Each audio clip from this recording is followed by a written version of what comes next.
memproduksinya sedikit, berarti kan kita rugi, seharusnya kita bisa jual lebih banyak. Nah, itu makanya disebut sebagai perencanaan kapasitas. Atau mungkin gini, dia malah bikinnya kebanyakan, permintaannya cuma 10 tapi perusahaan bikinnya 20, berarti kan nanti ada sisa 10 kan. Nah, itu kan dia malah rugi juga, karena dia pada akhirnya harus mengeluarkan biaya penyimpanan barang jadi, misalkan kayak gitu. Jadi kan perencanaan kapasitas itu juga perlu. Atau mungkin gini, perencanaan kapasitas pembelian bahan baku misalnya. Kalau misalkan dia beli bahan bakunya terlalu awal, atau mungkin dia salah beli bahan baku yang kadaluarsanya udah mepet, nah itu kan harus dipikirkan juga. Nah, itu tuh salah satu tugas dari manajer operation manager atau manajer operasi. Atau jadi maka dari itu tuh salah satu fungsi manajemen operasional. Jadi memperkirakan kapasitas yang harus kita produk yang harus kita produksi seberapa sih gitu, seberapa banyak, kemudian bahan bakunya harus yang kayak gimana. Nah, itu yang dimaksud dengan perencanaan kapasitas. Kalau lokasi perusahaan itu juga harus mikir lokasinya, lokasi yang paling tepat. Dalam arti tepat itu apa saja, dekat dengan konsumen, dekat dengan supplier gitu kan. Nah, sekarang percuma kalau memang dia punya pabrik mungkin dekat dengan konsumen, tapi suppliernya jauh banget lah, dia malah menimbulkan biaya ngangkut bahan baku, biaya ngangkut bahan bakunya tambah gede. Nah, itu kan nggak masuk akal. Jadi lokasi itu harus penting, dekat dengan konsumen, juga dekat dengan supplier kayak gitu. Jadi perencanaan lokasi perusahaan juga perlu. Kemudian perencanaan tata letak di dalam perusahaan.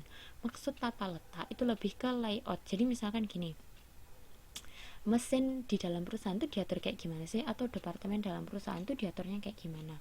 Kalau memang departemen satu itu adalah departemen pemotongan, kemudian masuk ke departemen kedua adalah departemen perakitan, maka mesin-mesin yang berhubungan dengan pemotongan dan perakitan itu harus deket, nggak boleh jaraknya terlalu jauh. Lah, deket itu berapa meter? Kalau memang produknya kecil-kecil, misalkan kayu dipotong jadi kecil cuma nggak lebih dari 1 meter, mungkin ngangkutnya gampang lah. Tapi kalau misalkan dia adalah jenis perakitan mobil lah, kan nggak mungkin dia membawa hasil dari departemen satu ke departemen kedua terlalu jauh, nanti kan ada kos lagi, kos pengangkutan. Maka dari itu harus dipikirkan juga tata letak di dalam perusahaan itu harus bagaimana. Kemudian perencanaan kualitas produk, proses dan layanan, dalam arti gini, dia tuh harus memusatkan perhatian bahwa produknya tuh harus benar-benar memang konsumen mau beli. Jadi harus benar-benar berkualitas dan memang memenuhi standar untuk layak jual. Jadi nggak mungkin dia bikin produk seadanya. Nah, kalau udah bikin produk seadanya ya nggak ada yang mau beli kayak gitu kan. Jadi itu juga harus dipertimbangkan. Kemudian masalah penjadwalan operasional, penjadwalan produksi. Maksudnya kayak gini, pabrik bukanya seminggu berapa hari. Nah, itu kan termasuk penjadwalan produksi. Ataupun kalau gini, pabrik buka seminggu, 7 hari buka terus, tapi apakah proses produksi berjalan setiap hari? Apakah mungkin hanya karena mesin ini tuh tidak terlalu bising maka dia berjalan 24 jam, atau bagaimana? Ataukah dia hanya berjalan siang hari saja? Nah, itu termasuk penjadwalan produksi. Kalau penjadwalan karyawan dan penjadwalan yang lebih detail itu lebih ke kayak gini, karyawan itu lebih baik banyaknya waktu shift mana, siang atau malam, atau justru shift siang dan malam jumlah karyawannya apakah harus sama. Nah, itu kan juga harus dipikirkan sama manajemen operasional, atau yang harus dipikirkan oleh manajer operasi. Jadi karyawan-karyawan itu harus kapan mereka harus masuk atau kapan mereka harus nggak masuk, dan kalaupun yang siang apakah hanya untuk laki-laki ataukah yang malam justru dibutuhkan laki-laki, kalau siang cuma perempuan aja oke. Nah, itu harus dipikirkan tentang karyawannya, kapan mereka masuknya kayak gitu. Dan untuk penjadwalan yang lebih detail itu ada juga yang disebut sebagai just in time. Jadi istilahnya gampangnya just in time itu adalah kalau misalkan ketika dia memang butuh bahan baku itu, maka harus ada bahan baku itu yang disebut sebagai just in time.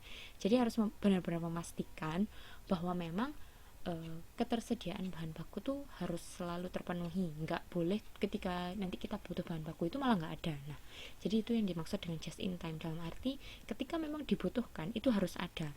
Sebenarnya nggak hanya bahan baku sih, tenaga kerja juga. Kalau memang sekarang waktunya untuk memproduksi lah, tapi kalau nggak ada karyawannya, terus siapa yang mau melakukan proses produksi. Nah, maka dari itu disebut yang namanya just in time, yaitu adalah penerapan strategi di mana semuanya harus sesuai dengan jadwal kayak gitu. Kemudian pengendalian operasional itu pengendalian bahan baku dan manajemen rantai pasok, itu yang pertama. Jadi lebih ke memonitor pesanan dan penggunaan bahan baku yang dapat menghemat biaya. Jadi di sini lebih ke gimana cara milih supplier gitu. Supplier yang harus dijadikan sebagai rekan bisnis itu yang mana gitu.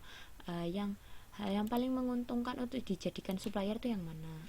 Itu lebih masuk ke pengendalian bahan baku dan manajemen rantai pasok.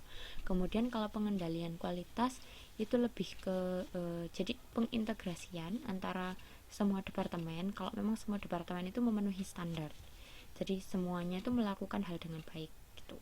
Itu hampir sama sih kayak perencanaan kualitas. Kalau tadi masih merencanakan, tapi kalau yang pengendalian itu lebih ke mengawasi apakah memang semuanya memenuhi standar gitu.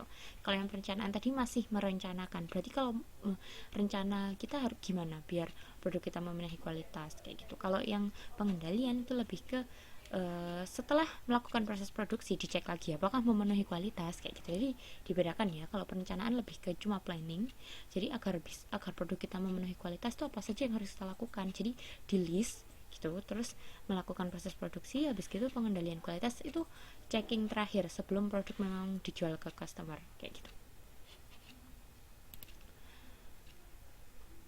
Kemudian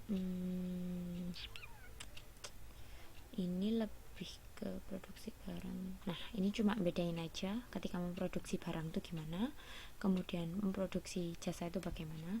Ini penjelasan lebih detailnya dari tadi. Tadi kan saya jelasin udah banyak banget, itu udah penceritaan kapasitas, lokasi perusahaan, sampai pengendalian kualitas. Nah, ini lebih ke saya menjelaskan secara satu persatu. Jadi kayak perencanaan kapasitas tuh ada perencanaan kapasitas buat barang dan ada juga buat jasa kayak gitu. Kemudian untuk lokasi itu juga dibedakan. Jadi kalau barang itu gimana, jasa itu gimana, jadi juga dibedakan. Kemudian layout itu juga banyak hal yang harus dipertimbangkan. Itu di situ salah satunya ada jenis-jenis layout juga, proses layout, selular layout, dan produk layout, semuanya bisa dibaca di buku. Kemudian perencanaan kualitas tadi yang udah saya jelaskan gimana. Penjadwalan itu juga dibagi lagi ke barang dan jasa. Kemudian pengawasan operasi itu ada banyak, ada yang tentang pemilihan supplier, kemudian diawasi apakah persediaannya cukup sehingga nanti nggak ada yang namanya lost sales atau nggak ada yang namanya kerugian karena terlalu banyak memproduksi atau terlalu sedikit memproduksi gitu. Kemudian mengawasi juga alur transportasi produk, kemudian gimana gudang, apakah aman, pembelian apakah aman kayak gitu. Kemudian pengawasan jasa itu sedikit agak lebih sulit daripada mengawasi manufaktur karena jasa itu tidak terstandar, tidak dapat disimpan, kemudian membutuhkan keterlibatan dengan pelanggan, jadi terkadang sedikit lebih susah untuk mengawasi kinerja perusahaan jasa.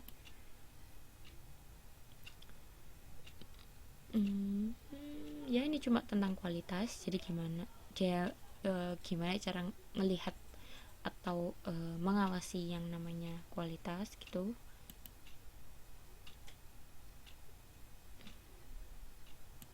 Ini juga cuma penjelasan lebih detail. Nah, kemudian yang perlu saya jelaskan lagi tentang TQM. Tadi sedikit lebih singkat tentang TQM.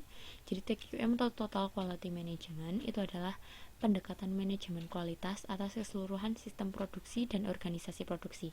Jadi ini lebih ke gimana cara ngawasi perusahaan. Intinya kayak gitu. Jadi TQM itu lebih ke gimana cara ngawasi perusahaan. Nah, cara yang paling mudah untuk menerapkan TQM itu tadi dijelaskan ada 3 kegiatan utama. Yang pertama Housing Planning, kedua Quality Function Deployment, sama yang ketiga Quality Control.